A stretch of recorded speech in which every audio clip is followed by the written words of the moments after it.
कुत्ता देखा है? कुत्ता अरे देखा क्या मौलाना साहब, हमारा तो उठना बैठना ही उन्हीं में है। कुत्ते ने देखा एक छुरी पड़ी हुई है और उस छुरी पे खून लगा हुआ है बकरी का ताज़ा ताज़ा, और छुरी ऐसे ज़मीन पर खड़ी है। अब कुत्ते को तो चाटने की आदत होती है, उसने कहा इस पे बकरी का खून लगा है, खून को चाटने के लिए उसने अपनी ज़बान चलाई। जैसे ही चलाई छुरी पर उसकी ज़बान कट गई। बकरी का खून तो चाट गया लेकिन उसकी ज़बान कट के उसका खून उस पर लग गया। अब कुत्ता क्या समझ रहा है ना, अभी खून बाकी है। उसने फिर दोबारा ज़बान से चाटा, फिर दूसरी जगह से कट गई। उसने कहा अरे अभी भी बाकी है, फिर चाटा, फिर कट गई।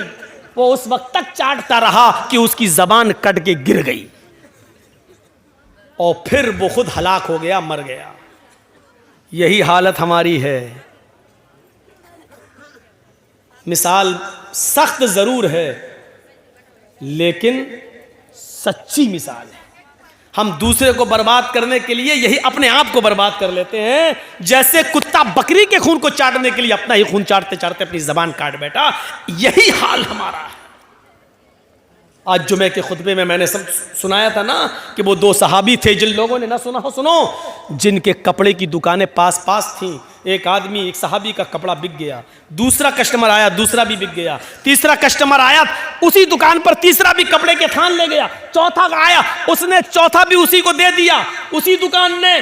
पांचवा कस्टमर आया उसी दुकान पर कपड़ा खरीदने, दुकानदार कहने लगा नहीं, अब वो कपड़ा मेरे पास नहीं है, मेरे भाई के पास चले जाओ, इससे भी अच्छा कपड़ा तुम्हें वहाँ मिल जाएगा, ये पड़ोस में दुकान है। उसने ये सोचकर उसको भेज दिया कि मेरे तो 4 कपड़े के थान बिक गए, मेरे घर में मेरी बीवी बच्चों का गुजर बसर चल जाएगा, मेरे भाई की तो बोनी तक नहीं हुई है उस पड़ोसी की, उसके भी बीवी है, उसके भी बच्चे हैं, उसको भी शाम को कमा कर ले जाना है और अपने बीवी बच्चों का पेट पालना है। उसने ये सोचकर अब हमारे पास कपड़ा नहीं है कह दिया ताकि मेरे भाई की भी कुछ बोनी हो जाए, उसको भी इतना कपड़ा उसका भी बिक जाए कि उसके घर में चूल्हा जल जाए। मेरे भाइयों, उसने मना कर दिया कि मेरे पास कपड़ा खत्म हो गया, जाओ मेरे भाई की दुकान के पास चले जाओ। मेरे भाइयों, ईमानदारी के साथ बताना, कंपटीशन के दौर में हमारी इधर चाय की दुकान, बगल में इधर चाय की दुकान, हम दूसरे की दुकान पर आने वाले कस्टमर को भी अपनी आवाज देकर बुला लेते हैं। हम ये ई रिक्शा चला रहे हैं, उधर दूसरा हमारा भाई भी चला रहा है,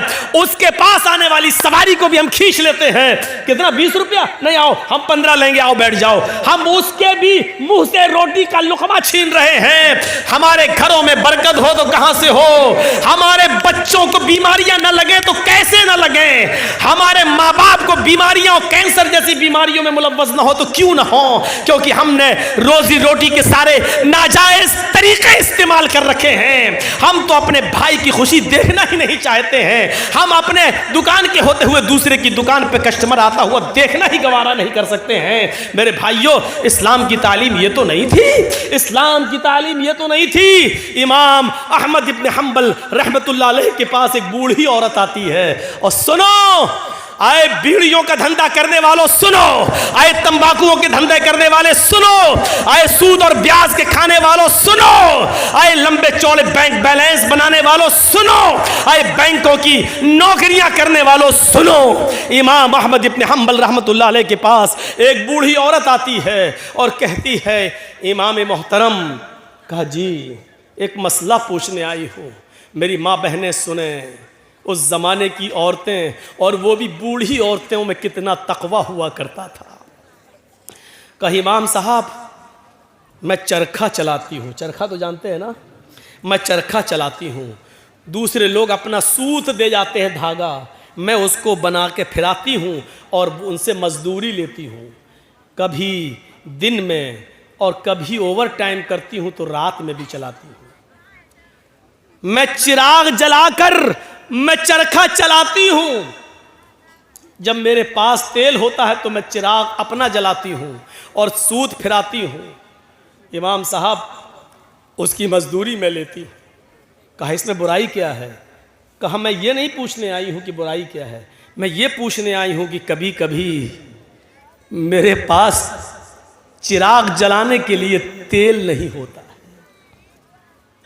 अच्छा, तो मैं सोने के लिए बिस्तर पर जाना चाहती हूं, लेकिन देखती हूं कि पड़ोसी के घर में चिराग जल रहा है और उसके घर के चिराग की रोशनी मेरे आंगन में आ रही है। मैं अपना चरखा लेकर उस आंगन में बैठ जाऊं और उस पड़ोसी के घर से जो चिराग जल रहा है, मैं मांगने नहीं गई उसकी रोशनी, लेकिन उसकी रोशनी ऑटोमेटिक मेरे घर में आ रही है। अगर मैं उसके चिराग की आने वाली रोशनी पे अगर सूत फिरा लूं और चरखा चला लूं और ये चलाकर मैं अपने मालिक से उसकी मजदूरी ले लूं, तो ये कमाई मेरे लिए हराम तो नहीं होगी? मेरे लिए ये मजदूरी हराम तो नहीं होगी? मैंने चोरी नहीं की है, मैंने उससे चिराग में का तेल नहीं मांगा है। उसके घर में चिराग जल रहा है और उसकी रोशनी मेरे घर आ रही है, उसकी रोशनी मेरे घर आ रही है। अगर मैं उसकी रोशनी में सूत फिरा लूं और इसकी मजदूरी में ले लूं, तो ये मेरे लिए हराम तो नहीं होगी? ये खाकर कहीं मैं अज़ाब कब्र की मुस्तहिक तो नहीं बनूंगी, कहीं मैं जहन्नम में तो नहीं जाऊंगी? अहमद इब्न हम्बल रहमतुल्लाह अलैह फरमाते हैं, खातून माँ, तेरे सवाल ने अहमद इब्न हम्बल के इल्म को आज शर्मिंदा कर दिया। काबे के रब की कसम, तेरे इस मसले का जवाब अहमद इब्न हम्बल के पास नहीं है। कहने लगी, इमाम साहब, फिर आपसे बड़ा आलिम इस बस्ती में कोई है ही नहीं, फिर मैं ये किससे मसला पूछूं? उन्होंने कहा, सुन मेरी माँ, जहां तक कयास का नतीजा है, कयास का तकाजा है, तो जहां तक मेरा इल्म है, मैं उस इल्म की रोशनी में कयास लगाकर अंदाजे से ये कह सकता हूं कि इसमें कोई हर्ज तो नहीं लग रहा है। क्यों? क्योंकि तू मांगने नहीं जा रही है, वो अचानक आ रही है। तेरे घर में भी दीवार नहीं है और उसके घर में भी कोई दीवार नहीं है, और उसके चिराग की रोशनी आ रही है तेरे घर, तो इसमें तेरा क्या कसूर है? बज़ाहिर तो इसमें कोई बुराई नहीं लग रही है, लेकिन अगर तुम्हारा दिल आमादा नहीं है तो मेरी माँ, इससे भी बच जाओ तो बेहतर है, इससे भी परहेज कर लो तो बेहतर है, इससे भी, क्योंकि वो है तो दूसरे ही की रोशनी, है तो दूसरे ही की रोशनी। बहरहाल अगर तुम इससे भी परहेज कर लो तो ये ज़्यादा बेहतर है तुम्हारे। जब वो औरत वहाँ से जाने लगी बुढ़िया, तो इमाम अहमद इब्न हम्बल ने लोगों से पता लगवाया कि ये किसकी बेटी है, इसके बाप का क्या नाम था। बताया होगा किसी ने कुछ जो मेरे जहन में नहीं रहा।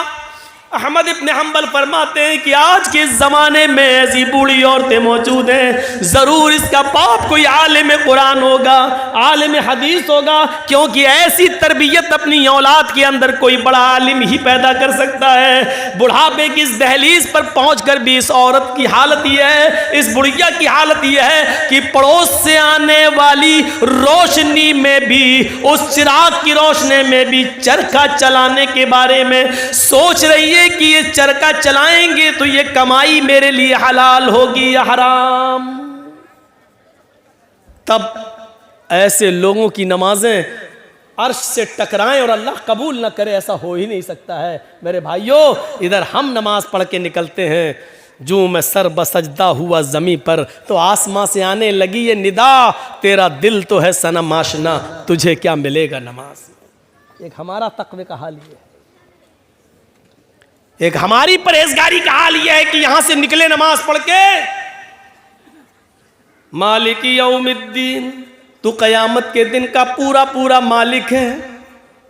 इय्याका नअबुदु व इय्याका नस्तईन, तेरी ही इबादत करते हैं, तुझसे ही मदद मांगते हैं। इहदिनस सिरातल मुस्तकीम, जो सीधा रास्ता उस पे चला और तमाम बुरे रास्तों से बचा ले। यहां ये दुआ मांग के हटे, सलामु अलैकुम व रहमतुल्लाह, सलामु अलैकुम व रहमतुल्लाह। जैसी सलाम फेरा और मस्जिद के बाहर निकलते ही जेब में बीड़ी रखी है, निकाली और माचिस जलाई और सूरह दुखान की तिलावत शुरू, धुआं धक्कड़ शुरू। अभी 10 मिनट भी नहीं हुए ये कहते हुए कि इहदीना सिरातल मुस्तकीम, आय अल्लाह हमको सीधे रास्ते पे चला, आय अल्लाह गंदे और गलत रास्तों से हमारी हिफाजत फरमा। अभी ये दुआ मांगे हुए 10 मिनट भी नहीं हुए और यहाँ आकर ये है हमारी इबादतों का और हमारी नमाजों का हाल। मेरे भाइयों, जायजा लो, इमाम अहमद इब्न हंबल के पास जो बूढ़ी औरत आती है, उस औरत के सवाल से जरा इबरत हासिल करो कि हमारी इबादतें अल्लाह के यहां कबूल हो भी रही होंगी या नहीं हो रही होंगी। सोचो तो सही, गौर तो करो मेरे भाइयों। यहां आदि इब्ने उमैर है, जंग बदर में गिरफ्तार करके लाए जाते हैं।